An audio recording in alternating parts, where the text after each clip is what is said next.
Pero acá estás hablando de una entrada neta de 25 mil millones de dólares. Y en el 27 el problema es aún más complicado porque en vez de 12 mil, el gobierno va a tener que rolar 21 mil. Los números no dan, no Sí, dan. los números claro, el Banco Central es el base caja, ¿no? Lo que entró y lo que salió. Y es cierto que hubo un adelantamiento importante bueno, todo este tema de los dólares soja Sí, y del plan retención cero. de retención cero y ese tipo de cosas el año pasado. Mm. Eh, pero tuvimos un superávit comercial de más de 11 mil millones de dólares, ¿no? Que Sí. machea más o menos con el déficit de servicios reales, de viajes al exterior, como se llama acá, ¿no? Y lo que nos queda, el cálculo que nos queda en la cuenta corriente de déficit son los intereses de la deuda, que son más o menos 10 mil millones de dólares. Es decir, que es un déficit de cuenta corriente de un punto y algo del PBI, ¿no? De 1,2, 1,3 del PBI. No parece un déficit de cuenta corriente muy elevado. Sí hay un... No, pero Sí, te falta, vos te referís al superávit de bienes, de la balanza de bienes, pero te sí. falta el turismo, por Y hay ejemplo. por eso Te 11 mil falta millones de dólares, el 11 mil millones déficit. de dólares negativo. Ahí lo macheo con Pero lo de...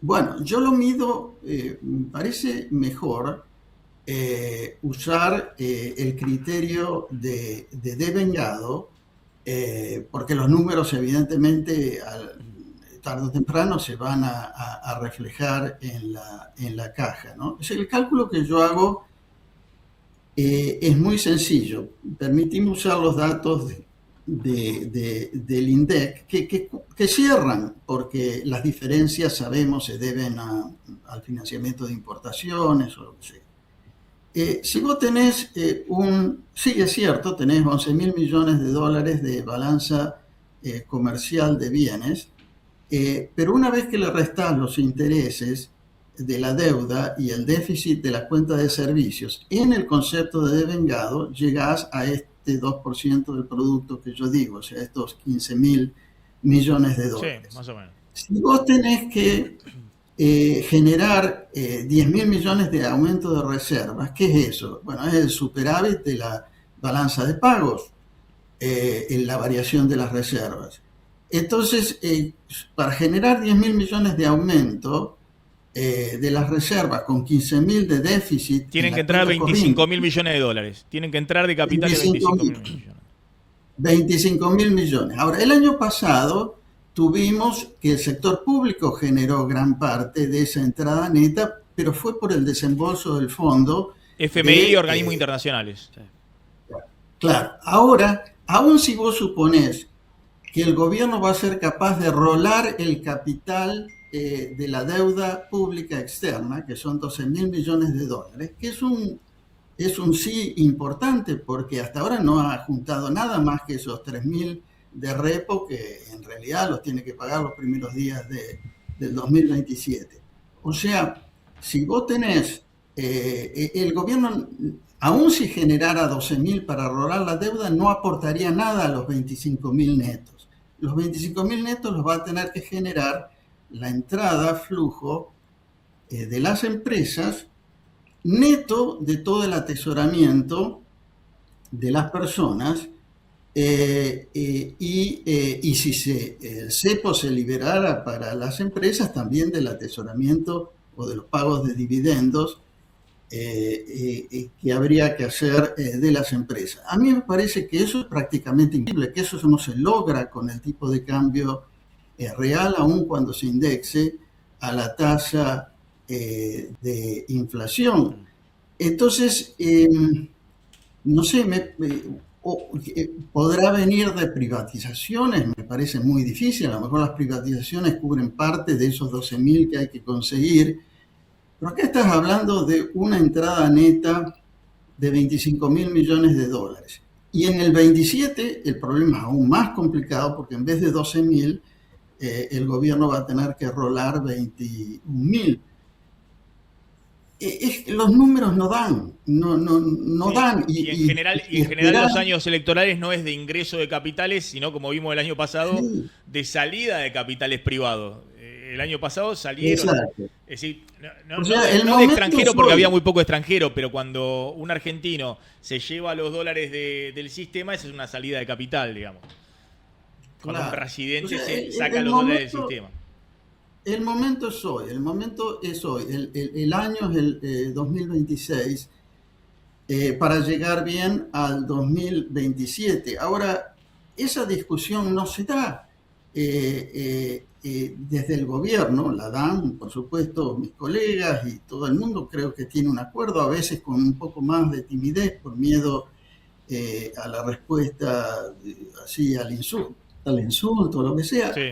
Pero esa es la discusión que hay que dar. Y en lugar de eso estamos diciendo, todo el mundo está de acuerdo con la apertura comercial, pero la apertura comercial tiene tiempos y tiene secuencias y no se puede hacer con tipo de cambio bajo, porque eso ya lo vivimos con Martínez Dios, lo vivimos en la segunda parte de la convertibilidad, pero bueno, en la convertibilidad no se podía salir porque era una ley, era difícil, pero ahora no hay ninguna ley que impida flexibilizar o flatar el tipo de cambio si no hay reservas. Es el único que lo impide es esa intemperancia, esa tosudez. Yo creo que viene del presidente más que del equipo económico, de no encarar el tema y pensar que, bueno, todo va a ocurrir si nos sentamos a esperar que las cosas pasen por una cuestión de confianza o de ayuda de Estados Unidos o lo que sea, ¿no? Me interesa mucho el punto que planteó recién respecto a los 90, porque usted fue un colaborador muy importante de Domingo Cavallo eh, en su momento y ha trabajado con él y demás. ¿Y esa fue una lección aprendida de los 90? Digamos que eran otras condiciones, se venía de la hiperinflación del Bien. 89-90, pero digo, la condición esta de eh, que un tipo de cambio bajo y apertura comercial son una combinación explosiva en términos de actividad y sobre todo a nivel de empleo.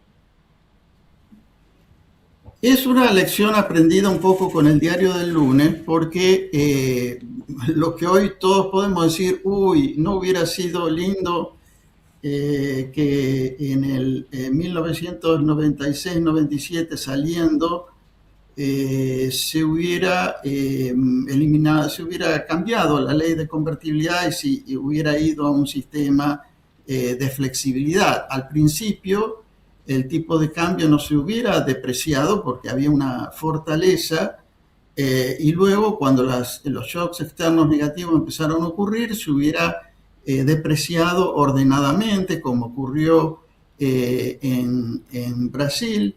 Y quién dice, a lo mejor todavía estaríamos en el 1-1, ¿no es cierto? Esa es la visión que uno hace ex post. Era muy difícil salir, porque en ese momento hablar de salir de la convertibilidad era anatema.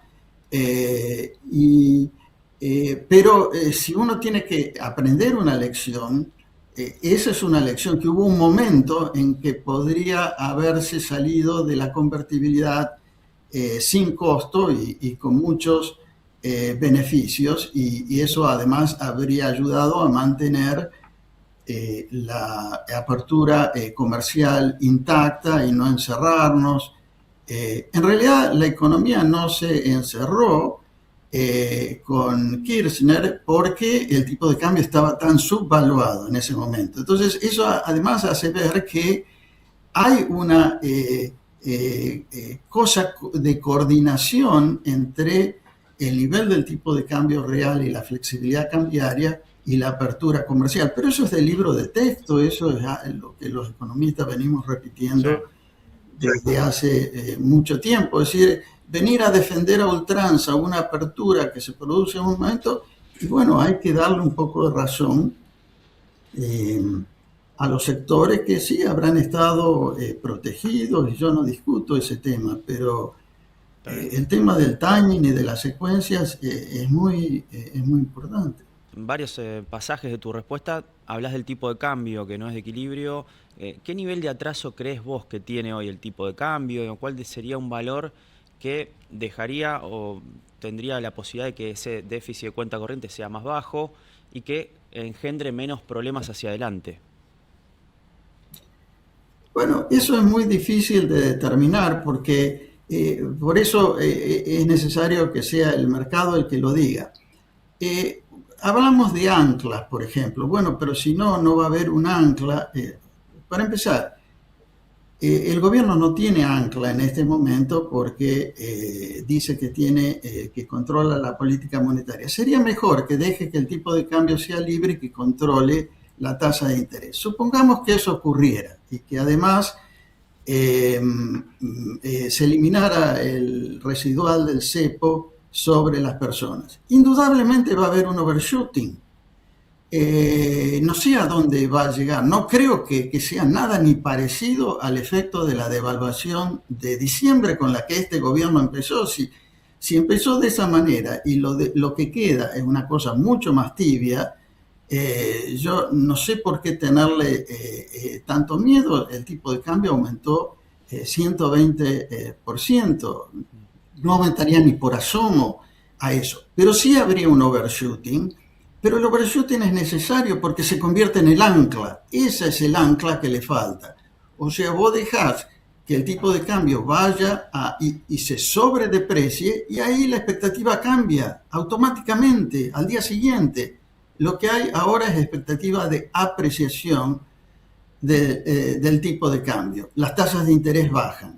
La economía se recupera. No inmediatamente. En diciembre del 2023 hubo uno o dos trimestres, un trimestre y medio en el que hubo aceleración de la inflación con una profundización de la recesión que venía habiendo. Bueno, esta vez no hay por qué pensar que va a ser distinto, es posible que hasta sea menor, a lo mejor en duración igual, en magnitud menor. ¿Cuál es el problema? El problema es decir, uy, prometí que la inflación iba a llegar a cero y acá me como un saltito intermedio si ese saltito es necesario para... una vez que eso ocurre, ahí ya no hay límite para la reducción de la inflación porque desaparece el riesgo de devaluación. Ya el mercado determina el nivel del tipo de cambio de equilibrio y al no haber emisión monetaria para financiar el déficit, no hay peligro de espiralización de la inflación.